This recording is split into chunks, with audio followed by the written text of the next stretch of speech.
A young oxpecker sits on a low branch above a herd of resting buffalo watching. It is fully feathered now, capable of short bursts of flight, but it has not yet done the one thing that will define the rest of its life. It has not yet landed on a giant.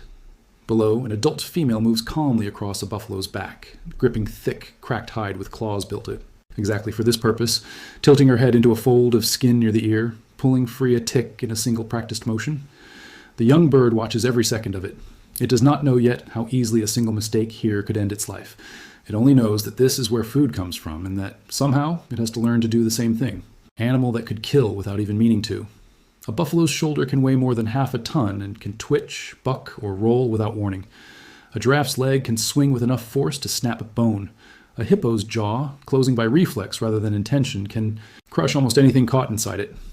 For an adult oxpecker, decades of practice have turned this into routine. For a fledgling only weeks out of the nest, every single landing is a genuine risk, and there is no shortcut, no substitute for actually doing it, failing, and doing it again. Learning does not begin with instruction in any way a human would recognize. There is no demonstration flight where the mother slows down and explains each movement. There is no waiting patiently while the chick studies from a safe distance before being told it is ready. Instead, the entire education plays out through repetition and proximity, the young bird watching an experienced adult work, then attempting the same task itself, absorbing lessons the only way a wild animal can, through consequence. A fledgling that misjudges its grip does not receive a gentle correction. It simply loses its footing, sometimes tumbling a short but real distance, down the flank of a moving animal, sometimes flapping wildly and clumsily to a lower, safer spot before trying again. Every mistake carries weight. Every mistake is also, in its own harsh way, the only teacher available. The first classroom in this dangerous education is almost always a Cape buffalo, and there are practical reasons behind the choice, whether the young bird understands them or not. Buffalo move in tight, slow-grazing herds, offering a stable and forgiving surface compared to some of the other giants an oxpecker will eventually depend on. Their skin, thick and often caked with dried mud from wallowing, holds ticks in high concentrations, particularly around the ears, the base of the tail, and the deep folds of the neck. For a young bird still learning basic balance, a resting or slowly grazing buffalo provides something close to solid ground, with a reward built directly into its surface. Even so, nothing about this first lesson is gentle. An adult female demonstrating proper technique moves with an economy of motion built from years of experience, every step calculated, her weight distributed evenly across sharp claws designed to grip through matted, uneven hair. The fledgling attempting to copy her has none of that precision yet. Its bill slips against hardened mud instead of finding the softer skin beneath. Its footing shifts unevenly the moment the buffalo flicks an ear or shifts its weight to swat away a fly. Each small disruption threatens to send the young bird sliding, and while a fall from a resting buffalo's back rarely proves fatal on its own, the danger compounds quickly if a startled buffalo reacts with a sudden jerk of its head or a stamping foot, exactly when a young, off-balance bird happens to be in the wrong place. What makes this first lesson genuinely dangerous, rather than simply clumsy, is the unpredictability of the host itself. A buffalo is not a passive training platform. It is a powerful wild animal with its own irritations, its own reflexes, and its own tolerance that can shift without warning. Adult oxpeckers have spent years learning to read these subtle warning signs, the slight tensing before a violent shake, the particular way an ear flattens before an animal decides it has had enough. A fledgling has none of that instinct yet, and this absence of experience is precisely why the earliest feeding attempts on a live buffalo carry real risk of injury, a risk invisible to anyone glancing casually at what looks like nothing more than a small bird pecking harmlessly at an animal's back. Once a young oxpecker has built even modest confidence on a buffalo, its education does not simply plateau there. Each host animal in the savanna's community of giants presents its own distinct set of challenges, and a bird that has only mastered the relatively forgiving terrain of a resting buffalo is still dangerously unprepared for what comes next. The giraffe introduces an entirely new category of difficulty, not because its skin hides fewer parasites, but because the geometry of the animal itself changes everything about how a small bird must move. There's also a patience required on a giraffe that differs from the quicker, more opportunistic feeding style that can work on a buffalo. Giraffes tend to move steadily rather than remaining still for extended periods, grazing from tree to tree, shifting their long necks in ways that constantly change the available feeding surface. A young bird has to learn not just how to grip, but how to search. Neck that seem almost designed to hide parasites for a hungry young bird to find. But the danger here is different, rooted less in sudden violence, and more in the rhino's famously poor eyesight combined with real strength and unpredictable temperament. A rhino relies heavily on scent and hearing rather than vision to interpret the world around it, which means a young oxpecker's soft chirps and the faint vibration of its claws against thick skin genuinely matter to how the animal perceives what is happening on its own back. An experienced adult oxpecker uses this to its advantage, calling and moving in ways a rhino has learned to associate with safety rather than threat. A fledgling still finding its voice and its rhythm has not yet built that same trust. And a rhino startled by an unfamiliar pattern of movement or sound can react with surprising speed for an animal so large, wheeling its head or bolting in a direction that leaves an inexperienced bird scrambling to hold on or take flight before it is caught beneath a heavy, swinging horn or a sudden stamping foot. Learning to move quietly, predictably, and with a rhythm the host has come to trust is itself a skill. A young bird can only build through repeated, careful exposure, another dangerous rehearsal layered onto an already demanding education. If the giraffe teaches balance and patience, the hippopotamus teaches something closer to raw nerve. Few lessons in the young oxpecker's education carry stakes as immediate and unforgiving as learning to work across the surface of a hippo. The skin itself presents an entirely different physical challenge compared to a buffalo's dried hide or a giraffe's short coat. A hippo's back is submerged, marked by cracked, sun-baked mud in some areas and deep, slick folds of loose skin in others. A young bird has to learn to distinguish between the two almost immediately, since a claw placed confidently on hardened, cracked mud might slip without warning on an adjacent patch of slick, moisture-softened skin only inches away. There is no room here for the kind of trial-and-error stumbling that might be survivable on a slow-moving buffalo. A poorly timed slip near certain areas of a hippo's body carries genuine risk, not necessarily from the fall itself, but from what a startled hippo might do in response. This is where the danger stops being abstract. Hippos are responsible for more human deaths across Africa than almost any other large mammal, not because they are constantly aggressive, but because their size, unpredictable temperament, and surprising speed on land or in water make even a momentary miscalculation potentially catastrophic. A young oxpecker attempting its first feeding trips on a hippo's back, or more perilously, near the edge of its jaw, is operating within striking distance of an animal capable of ending its life in an instant, whether through a sudden shift of massive weight, an abrupt roll toward the water, or, in the most extreme case, the closing of a mouth that exists to defend territory and crush anything perceived as threatening. Adult oxpeckers manage to work calmly right along the edge of a hippo's open jaw, picking loose plant matter from between exposed teeth, precisely because years of experience have taught them how to read the subtle cues that separate a relaxed, tolerant hippo from one on the verge of reacting. A fledgling attempting the same feat has no such fluency yet, and this gap between necessity and readiness is exactly what makes this stage of learning so dangerous. Even setting aside the hippo's raw physical power, the surface itself punishes hesitation and rewards precision in ways the young bird has not yet mastered. Cracked mud can shift unexpectedly if a hippo tenses its skin. Deep folds can conceal not only ticks, but also uneven footing that a careless claw placement might slip through entirely. Where an experienced adult inspects a fold with confident economical movements, a fledgling often moves more slowly and awkwardly, testing the surface with visible hesitation before committing its full weight. This caution, frustrating as it may look, likely serves an important protective function, an instinctive recognition that this particular host demands more care than anything the young bird has encountered so far. Slowly, through repeated exposure and careful observation of an experienced parent working the same terrain just ahead of it, the fledgling begins pulling its first ticks from the hippo's hide. Each small success a genuine milestone in an education built almost entirely from risk. After the raw danger of the hippo, the final major lesson in this early education arrives on the back of a zebra. And here the challenge shifts once again, this time toward precision rather than sheer physical risk. A zebra's coat, patterned in sharp black and white stripes, is thinner and more evenly textured than a buffalo's thick, muddy hide, or a hippo's uneven, cracked skin. Some researchers who study why zebras display such striking stripe patterns in the first place point to evidence suggesting the pattern actually disrupts the flight paths of biting flies, making zebras somewhat less appealing. Feeding grounds for certain insects compared to solid-colored animals nearby. This does not mean zebras carry no ticks or parasites worth pursuing, but it does mean a young oxpecker working a zebra's coat often has to search more efficiently and precisely for a comparatively smaller reward than it found on the buffalo, giraffe, or hippo before it.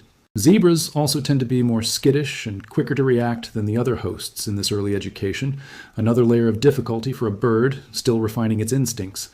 A buffalo might tolerate a clumsy fledgling's uncertain grip with little more than a flick of an ear.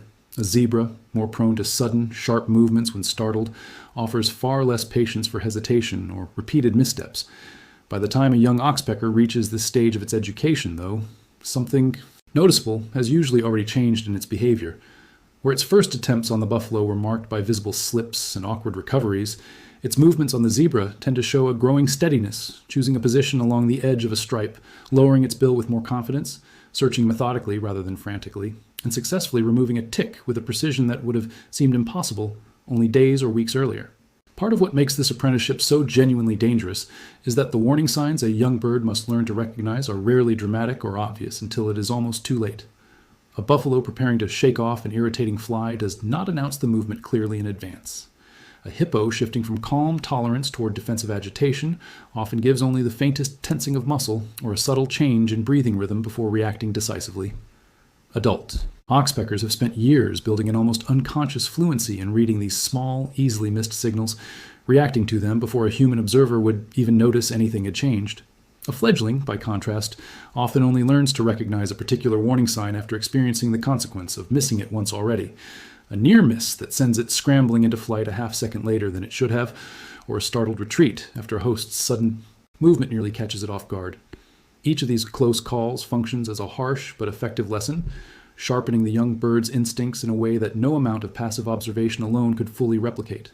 Over weeks of exposure across buffalo, giraffe, hippo, rhino, and zebra, a young oxpecker gradually assembles an internal library of these warning signs, one host species at a time, until reactions that once required a startling near miss to trigger become instinctive responses activated well before real danger arrives. There's also a social dimension to this dangerous education that becomes more visible once a young bird begins encountering siblings or unrelated juveniles attempting the same lessons nearby. Multiple young oxpeckers from the same brood, or from neighboring nests within the same territory, often end up learning on the same herds of buffalo or the same resident giraffes, creating a loose, informal peer group navigating the same risks side by side. Watching another inexperienced bird make a mistake, slip on a damp patch of hippo skin, misjudge a landing on a moving zebra, or hesitate too long near a rhino's shifting weight, appears to provide additional information a young oxpecker can use without having to experience every single risk firsthand itself. This does not eliminate the need for personal trial and error, since each bird still has to build its own physical coordination and its own trusted relationship with its chosen hosts. But it does mean the dangerous lessons of this stage are not always learned in complete isolation. A shared apprenticeship, however loosely organized, may quietly reduce at least some of the risk each individual bird would otherwise face entirely alone. Watching a mother oxpecker throughout this entire process reveals something important about how this dangerous education actually unfolds. She does not call out warnings. She does not physically guide her offspring's movements or intervene when a young bird slips or fumbles a feeding attempt. Her teaching method, if it can even be called that in a conscious sense, consists almost entirely of demonstration and proximity.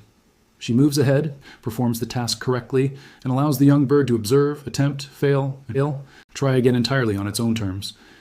This hands-off approach might look neglectful to a human observer accustomed to more active teaching, but it mirrors a pattern seen across much of the natural world, where direct instruction is rare, and most complex skills are instead absorbed through close observation combined with the harsh, immediate feedback of consequence.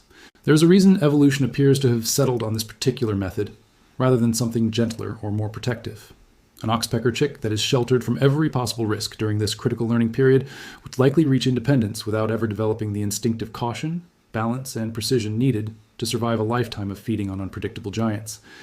The very mistakes that look dangerous or even alarming to an outside observer, a slip on a buffalo's back, a hesitant fumble on a giraffe's shoulder, an overly cautious approach to a hippo's jaw, are in fact the mechanism by which the young bird's nervous system and physical coordination are calibrated for exactly the environment it will spend the rest of its life navigating. Skipping this dangerous apprenticeship would not produce a safer adult oxpecker. It would almost certainly produce one far less equipped to survive. Ground level and on-host dangers are only part of the risk equation during this stage of a young oxpecker's life. Every trip between one giant and the next, every short flight from a resting buffalo toward a distant giraffe or a grazing zebra exposes a still clumsy flyer to threats from above as well. Birds of prey patrolling the open savanna have little difficulty identifying a small, inexperienced flyer whose flight path wavers more than a confident adult's, and the relatively low, unpredictable altitude at which fledgling oxpeckers often travel between hosts places them squarely within range of raptors that specialize in exactly this kind of opportunistic hunting. An adult oxpecker, crossing open ground between animals, typically flies with a directness and speed built from years of avoiding exactly this danger, while a fledgling's more hesitant, meandering flight can linger those extra seconds that make the difference between a successful crossing and a fatal one. This aerial vulnerability adds yet another layer to an education already defined by risk, meaning a young bird is never truly safe during this period, whether perched precariously on a hippo's back or simply attempting to fly the short distance to its next lesson. None of this is to suggest that every fledgling survives the process. Mortality during this stage of an oxpecker's life is real, though it rarely receives the same attention as more dramatic wildlife stories about predation or drought. A young bird that misjudges its landing near a genuinely irritated buffalo risks a serious kick or fall onto hard ground, where a waiting predator, a jackal, a mongoose, or a bird of prey watching from nearby cover may seize an opportunity a fully alert adult would have avoided. A fledgling that lingers too long near a hippo's mouth, misreading the subtle signs that would have told an experienced bird to retreat, risks consequences an adult would rarely face given the caution built from years of successful reads on hippo behavior. Even a fall that seems minor, a tumble from a giraffe's shoulder or a stumble off a zebra's back, can leave a young bird disoriented and vulnerable on open ground for the brief but critical window it takes to recover and fly to safety, a window during which almost any savanna predator might notice an easy meal. What makes this entire lesson especially remarkable is how quickly it must be learned relative to how dangerous each individual attempt actually is. A young oxpecker does not have months of gradual, low-stakes practice available to it. Within a relatively short window after fledging, it must transition from complete dependence on parental feeding to reasonably competent independent foraging, because the energy demands of continued growth and the practical limits on how long parents can sustain feeding an increasingly capable offspring both push toward independence sooner rather than later. This compressed timeline means the risks encountered during this stage cannot be spread out or approached with excessive caution.